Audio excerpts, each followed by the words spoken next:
यदि तपाईँ अस्ट्रेलियामा मास्टर्स बाई रिसर्च गर्न आउनुभयो र तपाईँले चाहिँ कोर्स चेन्ज गर्न खोज्दै हुनुहुन्छ भने, तपाईँको जुन भिजामा कन्डिसन अट्याच भएको छ 8202 भन्ने कन्डिसनले तपाईँलाई असर गर्छ कि गर्दैन भन्ने चाहिँ तपाईँको क्वेसन हो।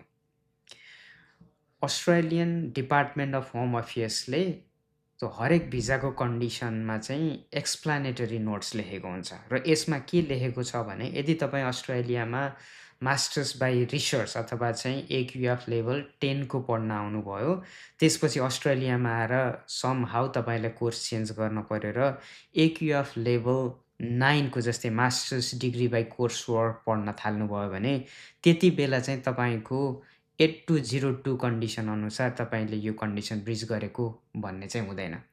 र यस्तै तपाईँ पनि मास्टर्स बाई रिसर्च गर्न आउनु भएको छ र कोर्स चेन्ज गर्ने विषयमा तपाईँले जानकारी लिनु छ अथवा बुझ्नु छ अथवा भिजाको कन्डिसन ब्रिज नगरी कसरी गर्ने भन्ने सम्बन्धमा चाहिँ तपाईँलाई इन्फर्मेसन लिनु छ भने यु क्यान सिम्पली कन्ट्याक्ट अस। हामी तपाईँको एजुकेसनल भिजा र माइग्रेसनको जर्नीमा अभियसली हेल्प गर्नेछौँ।